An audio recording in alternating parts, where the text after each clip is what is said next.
yes, keep it going. Did you see footage came out that, not footage, but news leaked, and I think it's all honey dicking, that Zab Judah knocked out Floyd Mayweather in training, and Floyd shut down the gym. What? Yeah. Look that shit up, Jamie. Pull that shit up, Jamie. Whoa. I'm telling you, Zab Judah yesterday, they said knocked him out. Whoa. I think it's all smoke and mirrors. I think Floyd's just trying to sell this to the max. Well, that would be smart on Floyd's part. He's brilliant. How close is he with Zab Judah that they would organize that? I mean, Zab Judah's like, yeah, I'll take that shine. When's the last time you mentioned the name Zab Judah? Very good point.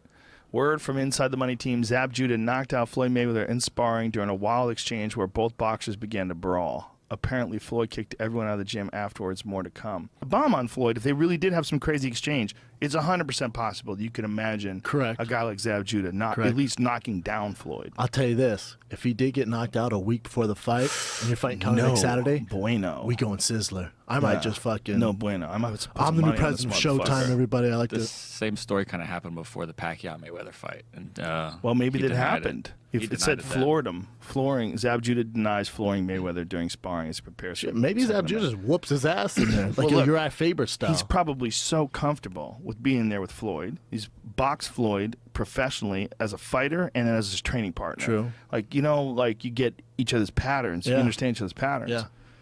And who knows also, who knows how seriously Floyd's taking this?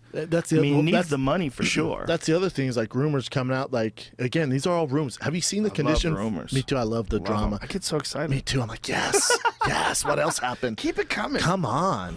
Have you seen the picture of Floyd at 40? He looks good. Good. That motherfucker looks like he's on that Brock Lesnar. He looks shredded. Yeah, he looks great. Under 2.5. Wow. Interesting. That's the only way McGregor's going to win, I think.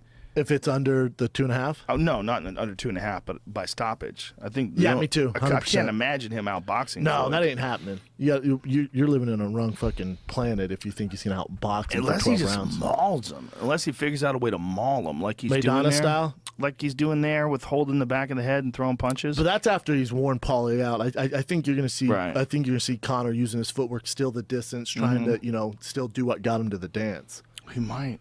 What if he drops one on Floyd and Floyd goes stiff and face plants? I would love that. I think he's going to land one on Floyd. And I think Conor wins the spectacle, but probably loses in a decision. But if there is a stoppage, it's Conor knocking him out.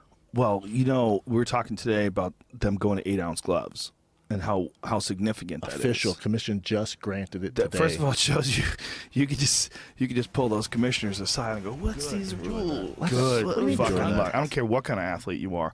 Good. No, it doesn't matter. Fucking luck. Yeah, and some people make that argument with Floyd Mayweather. They said, listen, his uncle, his dad, he's been doing since he was what, 6. He's the best argument.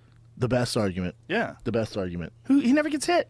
He's been hit in a professional career that spanned 49 fights. He's been hit maybe hard 7 or 8 times. True. The only, and there's a few X factors in this fight. The only kind of thing that gives people hope if you're on Team MMA or Team Conor, which is not MMA versus boxing, but if you're Team Conor, is these X factors of Floyd's had 2 years off, right? He's had 2 years off. But in the past, he's taken time off and he comes back better. But he is 40. So 40, that has to be something. And the other thing, why is he doing it? Is he doing it for money? He's doing it for attention? Why is he coming back to get to 50? And then the 8-ounce gloves, which they officially approved today. 8-ounce gloves is a huge advance for Conor, I think, man. It's all interesting, man. But they're all X factors, right? Like, we don't really, to be honest, no one really knows. I think I have an idea what I think's going to happen, but no one knows. Right. And that's why I think the footage of Conor sparring Paulie is such a big deal, because people go, oh, shit. No, he can actually box. And I even think Dana and the Fertitas who were there watching go, we actually got something here. And that's why it was such a big deal. Because I think everyone's like, all right, Conor, MMA, he's good. I've seen him move around. I'm telling you, this dude, as far as boxing, he's going to give guys some problems. Is he going to give the best all-time problems? Who knows? What kind of training had Paulie been doing before that fight? Like, what kind of shape was he in? Yeah, not in 12-round shape. And Paulie just got off the plane. Why did he do 12 rounds? Why do you agree That's what to they do asked 12 him rounds? to. Right, but had he been training? He got word from Conor's team that they're going to use him, so he started to train some, but not like it's not like he was getting ready for a fight, you know. So that's what he said. He goes, man, you know, for me to go 12 rounds was tough. Like I wasn't expecting to go all 12 rounds because the first day they used him, I think he said he only did 6 or 8 rounds, and then he was like, oh, we're going to spar tomorrow more, and I'll get in better shape, stuff like that, get used to the fighting shape, and they didn't use him. Then he flew to cover the Mikey Garcia. Broner fight, and then came back, and he was fresh off the plane, and then he sparred 12 rounds. So he's like, they just did me dirty, man. That's his whole thing. His feelings are hurt. He's like, why would they do that, man? I was here to help him. Well, they did that. That's the kind of help they wanted. They just wanted the kind of help that he didn't want to give. They wanted the kind of help where Conor beats the fuck out of a world champion. Correct, and that's what Conor said, though. Yeah. Like, in Conor's defense, when they go, oh, you're bringing Paulie in, he goes, yeah, I'm bringing, he says on Showtime during the media scrum, he goes, yeah, I'm bringing him in to fuck him up. And I think Paulie thought, oh, he said that? Yeah. He goes, yeah, I'm gonna bring him in and fuck him up. Word for word. Yeah, that's on document. Yeah, it's documented. So then Paulie gets in and goes, oh, we'll spar and be all good. But remember, 6 months prior to this, Paulie goes, I could beat Conor with one hand tied behind my back. Conor's like a baby elephant. He stores that and was like, all right, man. Oh, he said that? Whoops. But he thought it was just hyping the fight. You know, he thought they would Right. spar and be like boys, but that just didn't happen. Like, Conor's literally there just to prove a point. Well, it's a very important point to prove before a giant fight like that. Like, that video alone is probably worth who knows how many thousands of hundreds of thousands of buys on pay-per-view. Priceless. That's worth so much money. I mean, how many more people? A lot of people were going to buy the fight anyway, but how many more people are going to buy the fight now that you see Conor landing that straight left and then dropping Paulie? And Paulie said it's a push down, and you could see that it's not a push down. I mean, it's just not. If you get pushed down like that, you probably concussed already. Yeah, if your balance is off. I see what you're That's saying. so bad. Like, he was saying something about him getting grabbed on the back of the head. You could watch it. Watch the knockdown. Paulie's saying it's dirty, and I get that. I get that, but you signed up for it's a it. fight. But the other thing is, Paulie's saying, you know, and he goes, take what you want from the video. He goes, but I think Conor and his team and Dana fucked up putting this out because now Floyd Mayweather's team knows this is how he fights. Like, this is the dirty stuff he does, so they can warn the There's ref. nothing dirty there. The The grab slight behind the head's hitting, dirty. yeah. That in boxing, that's dirty. You can get away with it, but that's frowned upon. It's gonna happen. Those rabbit punches. But That Floyd's punch- going to do that. See this part right here. Give me some volume on that so you can hear that. He's hitting him hard, man. Okay, you know, he hits him with a straight left that's clean, and then it looks like he's wobbled, and he hits him with the right hand afterwards. Like, play that part one more time when he goes down. Like, you can't, I don't see an argument. I've tried to look at it.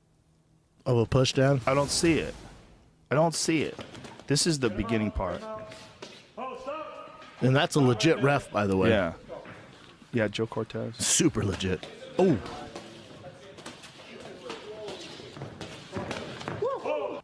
Dude, he's beating the shit out of him. Okay, I don't give a fuck what anybody says. Like, if he can land those combinations on Paulie Malignaggi like that at any point in life, that is... Homeboy can box. Yeah, man, See, he's hitting hard, too. To me, that validates Conor. But at the same time, in Paulie's defense, you know, it's 9-12 round fight shape. He's exhausted. I get all of that. I get all that. But still... Paulie should have never done that.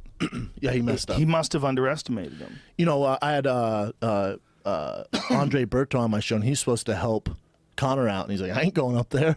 He's like, and he's good friends with Conor. Him and Conor did rehab together. He's like, no, I'm not going up there, man. He goes, just because, and he had a good point. He goes, let's say I go up there and help Conor, and for whatever reason, he doesn't think he's gonna win. Because let's say he blasts Floyd Mayweather in the face, I'm gonna get so much hate from the boxing world, like it's a fraternity, man. And he's like, and the way he did Paulie, like we can't do it, man. He goes, I wish him the best, but I'm not gonna help him. Well, I also think that if he's peaking and he's in full fight shape, and they're making you fight 12 rounds. I mean, that's when you're in the gym and you're sparring 12 rounds. Isn't that unusual that you get one guy to box 12 rounds with you? Oh no! It was designed for Paulie to get beat up. Yeah, but and I feel like, you know, Paulie's a team player. I don't know if you ever met Paulie, he loves you. But if you ever met Paulie, like, I feel like he's such a good guy. He didn't say anything. Listen, if you brought me in to do anything, I've had guys offer that wanted me to help him with camps. I turned it down. and you're like, hey, we need you to go 5-5s, that ain't happening. Right. I'll give you 1 round, 2 rounds, but for the best condition, usually you do a Shark Tank. You're not this, Joe. You're bringing fresh guys for different looks and push you harder. So this was just a showcase of Conor's abilities at Paulie's expense. Yep. I like Paulie as a commentator. I think he's one of the best in the world.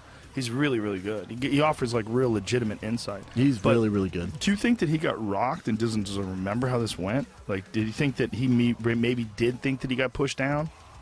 No, I think it's a combination of both. I think, Paulie had won some, and he even says, he goes, I won some rounds, Conor won some rounds.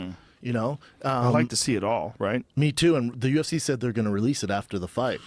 Which is that's going to be the real test. It's going to be a real test because Dana said it was a one-sided beatdown. Yeah, Dana was like, he got his ass whipped for 12 rounds, which I don't believe that. What if it's true? You got to go with what Paulie did say happened and then what you see happened. I think it's a combination of both. I really do. I think it's people were like, everyone's on this Conor wagon, especially in the UFC. Dana, that's his golden boy, right? Mm-hmm. And I think we knew Conor could box, but then when you see him doing it against Paulie, you're like, oh, shit. And so I bet when we watch the tape, we're like, oh, damn, Conor did pretty well. I don't think he beat the shit out of Paulie for 12 rounds. I think towards the end, he probably, like, you see that happened. Well, obviously, listen, this has obviously been very valuable. If there were more moments like this, don't you think they would leak those too? Correct. They'd be everywhere. I mean, they're saying they don't want him to see what Conor's working on. Okay, just show us a montage of punches that landed. Just give me like one of those Mike Tyson 60-second highlights. Just show me a few. Bap, bap, bap, bap, bap. Yeah. Yeah. I mean, you don't have to like show all of its patterns. But how well did this hype? Like, this is priceless, huge, man. Giant. And now Paulie, you have this huge soap opera in boxing going on right now. Paulie's a main character now. So Paulie might have to fight Conor. If Floyd and Conor, if Floyd beats Conor, and then Paulie can say, look, I want my shot at him. You talked a lot of shit and I didn't get in shape. If you're Conor, that's the play. But it's only the play. Giant. It's only the play if Conor has a good showing. Even if you lose in decision, as long as it's a good showing, then you do McGregor promotions against Paulie Malignaggi. Yeah. And I'm buying that shit. The only way... Fighting Khabib, Tony Ferguson, all that elbow jiu-jitsu shit. Nah, we're going to put on these 8 ounces, go 12 rounds, and make some money. Some serious money. That's a lot of people think he'll never fight MMA again. I mean, he's going to make $100 million from this fight. Yeah, probably more. That's with sponsors, yeah. That's a lot of money. Oh, that's Scrooge McDuck rich. That's we going Sizzler. He's not even 30. He's not even Sizzler. 30. It has a son, he's a smart guy. Yeah. I think the play would and I know a lot of UFC people are like, that's because you're never a fighter shop. And I get that. Got it. Well, there's 2 different other ways of looking at it. When you get to a Conor situation, then you get a super camp that's designed around you. And then you get these people who are working with you on various aspects of your game. Your sparring partners are planned accordingly. There's a bunch of people that you work with that, are their goal is to get you better for this fight. That's and I would say GSP is the one who really started that. Yeah, for sure. For us, a hobby. Yes. Yeah. And I think these guys that are doing this today, it's like, how do you do it? Do you do it the old school way, which has always been proven? You can make some tough motherfuckers that way. Or do you do it the ATT way, where you have this gigantic program, where you have all world-class coaches and athletes, and you're putting together all these people, and, you just have a giant super team. Look at their roster, too. And I think when you see a guy like Conor with all the different experimenting that he does with like weird movement stuff, so that Ito Portal guy, long weird bike rides and shit, even the weird shit that he does, like when you see him like switching stances in the ring, he's switching stances like a Taekwondo guy, like he's in a Taekwondo tournament. All that weird shit, if he can do shit like that to Floyd, all that stuff that he's never seen before, sideways stance, moving more like a karate fighter. He's going to come out more karate than people are expecting. I asked Paulie, I said, Paulie has his issues with him. I'm like, yeah, that's terrible. But was it as awkward as I'm predicting? Because, if Conor goes in and gets starched, my time, I'm out. Showtime, that's my time. Have a good night. Right. You know what I'm saying? Like, I look like an asshole. But he was like, no, man, it's even more awkward than I thought. Like, it's tough to deal with. He's got a chance? Yeah, I do. He's bigger. I really do. He's a lot bigger, man. It's I'll like tell you that. Mack truck. He's awkward. Floyd, 2 years off. I'm a little curious why Joe he's Smith doing Jr., Bernard Hopkins. Correct. Plus 325. Holy balls. Whoa. It's down to 3. Take a bow. Jesus Christ. Crazy. Floyd Mayweather's at minus Hey, 450. You want to hear something hilarious? That's crazy. Those odds are smaller than when he fought Canelo. That's crazy. Those odds are changing because of the fucking video.